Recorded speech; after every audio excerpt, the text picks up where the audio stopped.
Estamos de volta pelo portal jogoaberto.com, pedindo a você que dê um like lá no YouTube, no canal Jornalista Tomás Teixeira, onde fazemos jornalismo sério e com independência.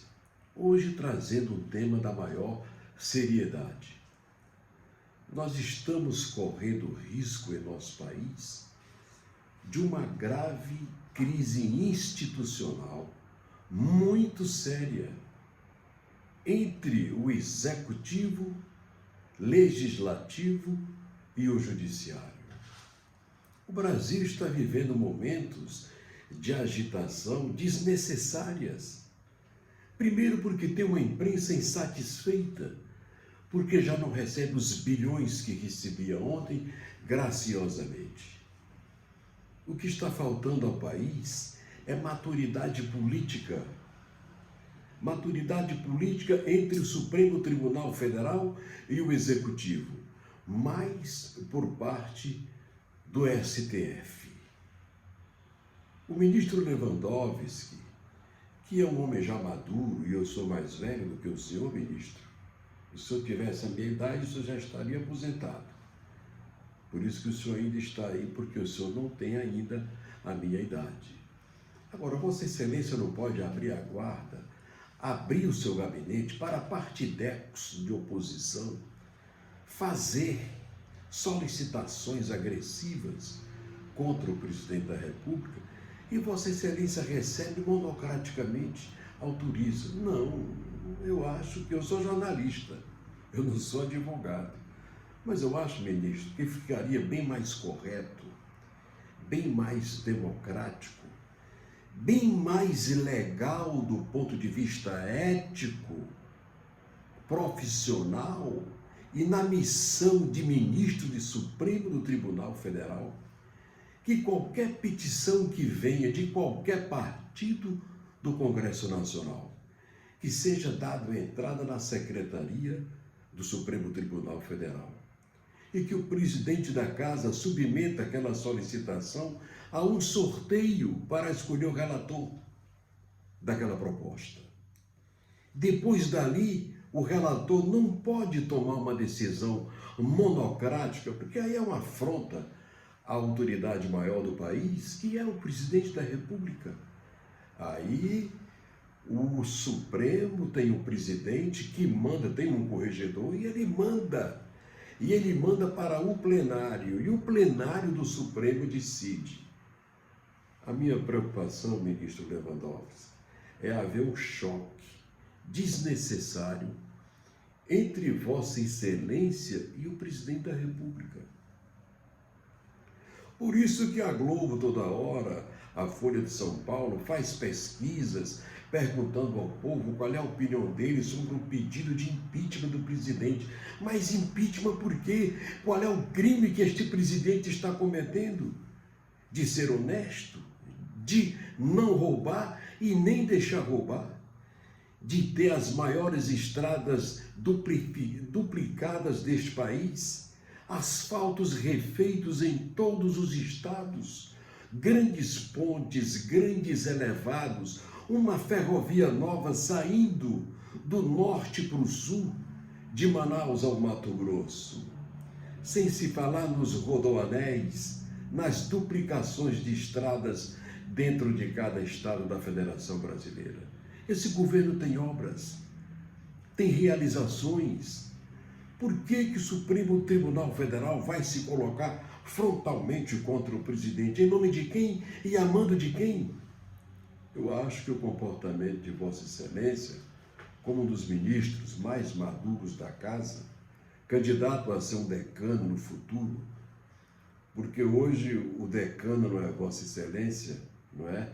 O ministro Marco Aurélio Melo é quem assume na casa a função de decano no lugar do Celso de Mello. Eu queria fazer esse reparo, ministro, com todo respeito. Com todo respeito, eu até brinco às vezes, chamo de decisão de califado. O partido manda, o senhor recebe e decide. Não! Diz, rapaz, vocês dão entrada ali na secretaria do tribunal, vai para o sorteio de um ministro e depois o presidente submete ao pensamento, à opinião do plenário do Supremo.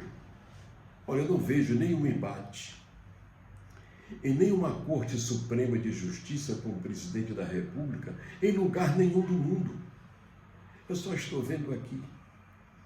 Eu vi o presidente Trump para nomear uma ministra para o Supremo Tribunal Federal dos Estados Unidos, uma juíza do maior conceito ilibado. E é o que eu tenho defendido aqui.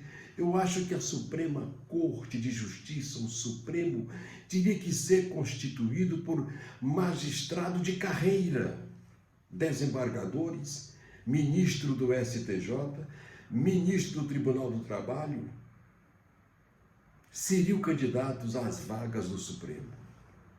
Desembargadores federais e estaduais, numa eleição nacional, quando fosse da escolha do tribunal. Escolhido pelo presidente da República, eu acho que não poderia ser nunca, deixar de ser nunca, um juiz de carreira, desembargador ou ministro do STJ para o STF. Isso daria mais corporatividade, mais poder ao Supremo Tribunal Federal do que certas nomeações que a gente conhece e que a gente não vai comentar em respeito à nossa Suprema Corte. Dito isto, vem a segunda etapa do comentário de hoje. Nós não temos um Congresso Nacional homogêneo. Nós temos um Congresso Nacional que é uma colcha de retalhos. Quase 30, 40 partidos, sei lá, coisa absurda.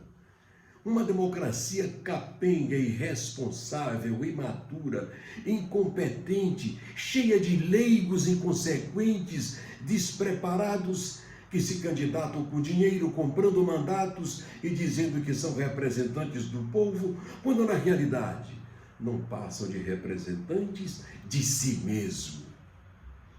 Vocês são representantes de si mesmo, porque vocês pagaram os ricos, pagaram, e quem não pagou com o seu dinheiro, pagou com a sobrinha que tem naquelas emendas impositivas, que aparece o dinheiro nos gabinetes de deputado e nas cuecas de senadores. Senhores, o país está precisando de uma reforma política, de uma reforma constitucional. A Constituição Cidadã de Ulisses Guimarães não é mais a mesma. Ela virou uma colcha de retalhos, toda retalhada. Por quê? Ora, para emendar a Constituição da República, deveria ter uma cláusula pétrea, dura, para evitar que certos partidecos apresentassem emendas à nossa Constituição Federal. A nossa Constituição Federal não é mais homogênea, como deixou Ulisses Guimarães. Aliás, quando eu falo em Ulisses Guimarães, vai um recado aos ministros do Supremo, para o presidente da República e para as Forças Armadas.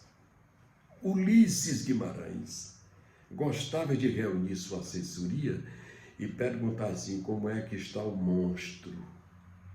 Aí as pessoas lhes passavam as informações. Vocês sabem o que Ulisses Guimarães chamava de monstro? O povo. Porque o povo nas ruas é o maior monstro que este país tem. Não é o Supremo, está entendendo? Não são certos partidecos do Congresso Nacional, certos políticos corruptos e venais. Não. O monstro deste país é o povo, porque quando o povo se junta e vai para a rua, vocês viram o que aconteceu com a Revolução de 64. Foi só o povo ir para a rua, o país se redemocratizou de novo.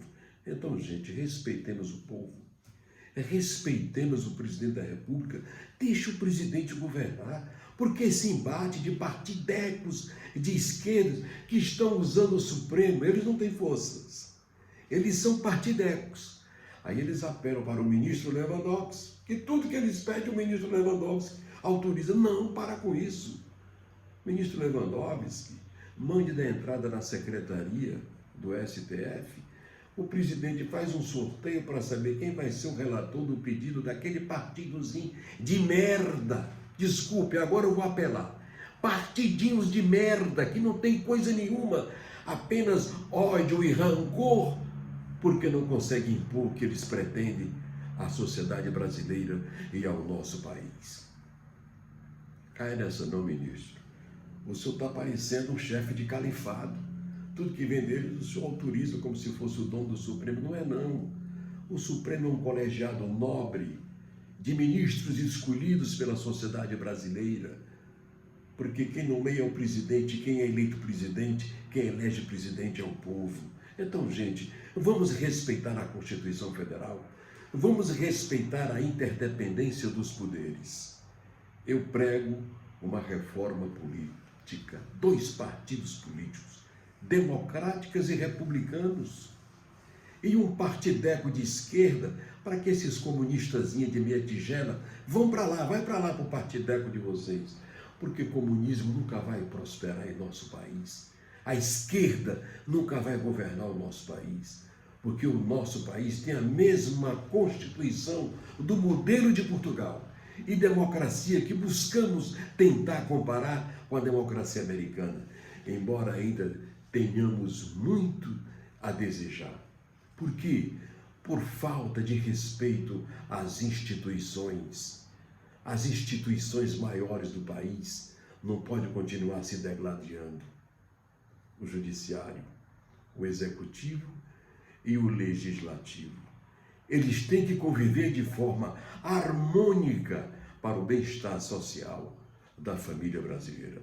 É o nosso recado de hoje e prometemos voltar no próximo domingo, assim, fazendo jornalismo sério, sem medo de dizer a verdade, porque quando o jornalista é sério, ele é respeitado. Eu não sou blogueirinho qualquer, não. Um abraço e até o próximo domingo.